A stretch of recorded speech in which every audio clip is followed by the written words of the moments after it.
Welcome to Faith Uncovered. Today we're diving into a really mind-bending idea about the origins of the Gospel of Mark. Imagine, what if the earliest gospel was originally like a Roman street performance rather than a solemn sacred text? Wow, that's a bold twist, right? So we're talking about a gospel that might have been more theatrical than divinely inspired? Exactly, yep. It's like, picture a stage set in ancient Rome rather than a quiet scriptorium.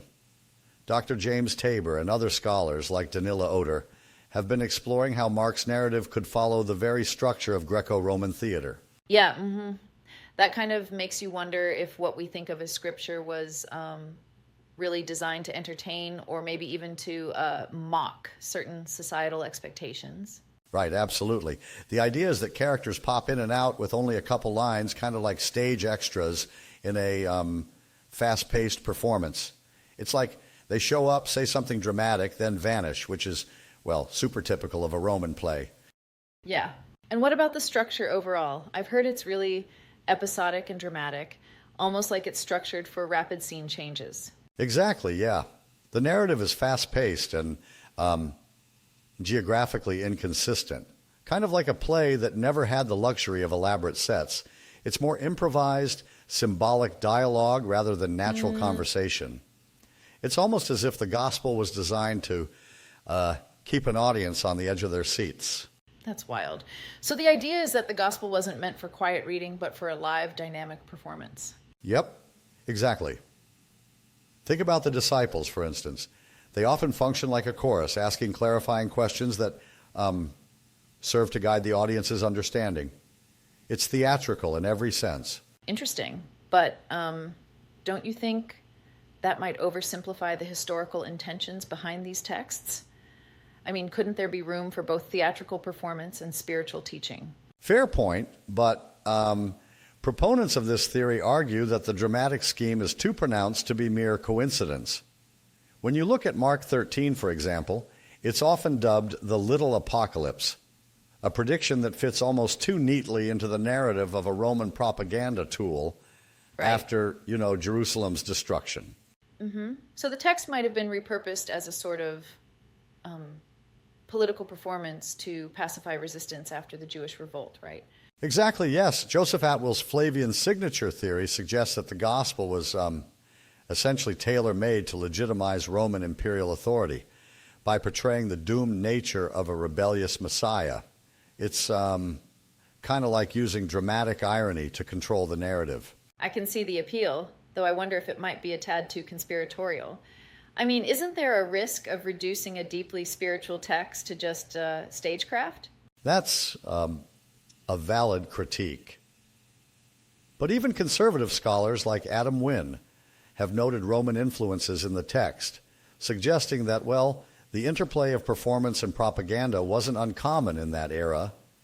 It's like the beauty is in the ambiguity, scriptural art form, or political tool. So it sounds like it's not black and white, but more a blend of theatrical elements and religious messaging. Exactly. And then there's Dennis MacDonald, who highlights how Mark mimics structures of Greek epics, like Homer's Odyssey. Imagine that. Sea voyages, monster-like challenges, and even divine interventions all repackaged in a gospel narrative. Wow, I love that analogy. It's like the gospel was giving itself a heroic journey vibe, which would capture the imagination of an audience used to epic tales. Exactly, and it's like these epic elements serve dual purposes. They entertain and they instruct. The dramatic tension and rapid scene changes are almost perfectly suited for a crowdsourced public performance. Yeah.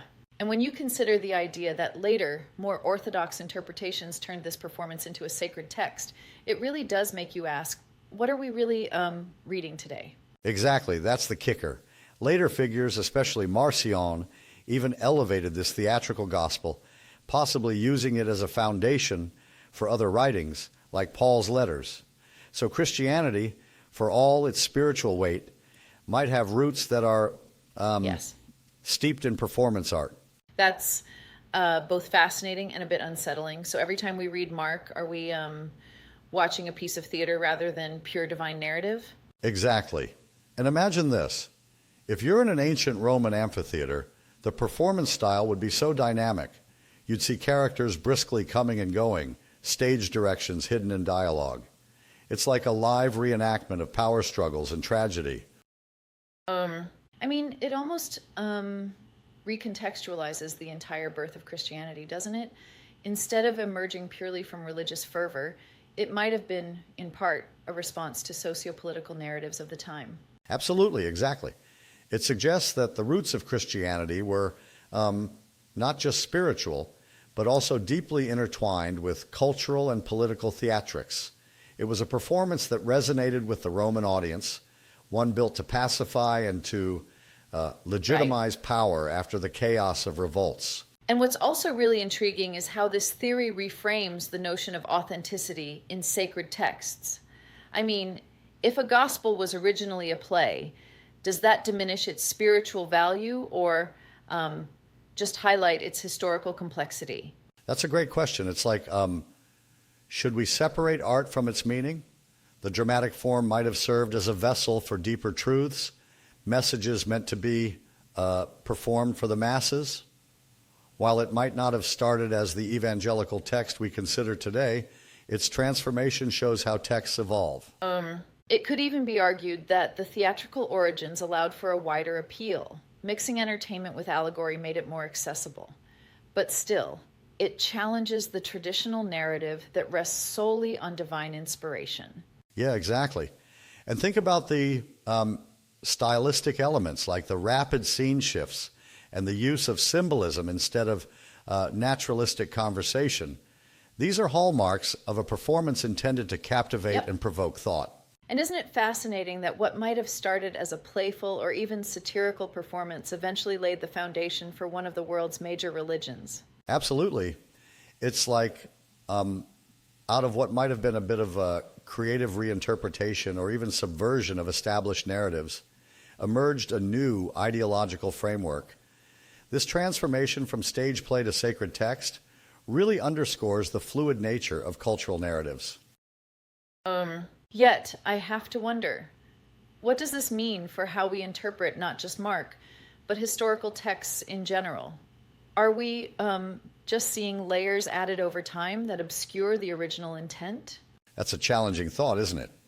It does suggest that our current readings are like palimpsests, layers of edits, adaptations, and reinterpretations. The original performance might have been edited out over time, leaving behind the dramatic skeleton that later scholars shaped into a holy scripture. So in a way, the Gospel of Mark becomes a historical puzzle, a performance piece remixed and reimagined by different eras and agendas. Exactly, yeah, and it really questions the boundaries between art, propaganda, and sacred history. It shows that even texts we hold as definitive can have roots in art and political theater. It almost makes me think, if Christianity was born on a stage, then its spread might have been as much about spectacle as about spirituality. Right, exactly.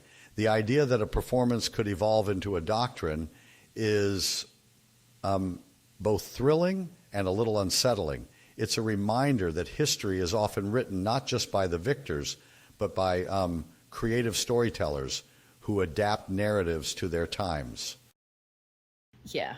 And to wrap it all up, this exploration opens up a broader conversation about the nature of religious texts, whether they're purely sacred or if they bear the fingerprints of historical performance and cultural manipulation. Exactly. It challenges us to ask, are we just passively reading a text, or are we engaging with a dynamic, layered performance that reflects its time?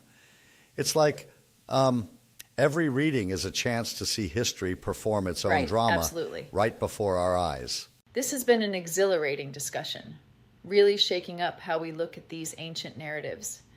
It makes me want to reread Mark with fresh eyes, and maybe with a bit more theatrical flair in mind. Exactly. It's all about looking beneath the surface of what seems sacred to uncover the drama, the politics, and even the art that brought it to life. Thanks for joining in on this journey through time and performance. And thanks for keeping our minds open to these intriguing possibilities. Until next time, keep questioning, keep exploring, and maybe even enjoy a little theatrical twist in your next read of the scriptures.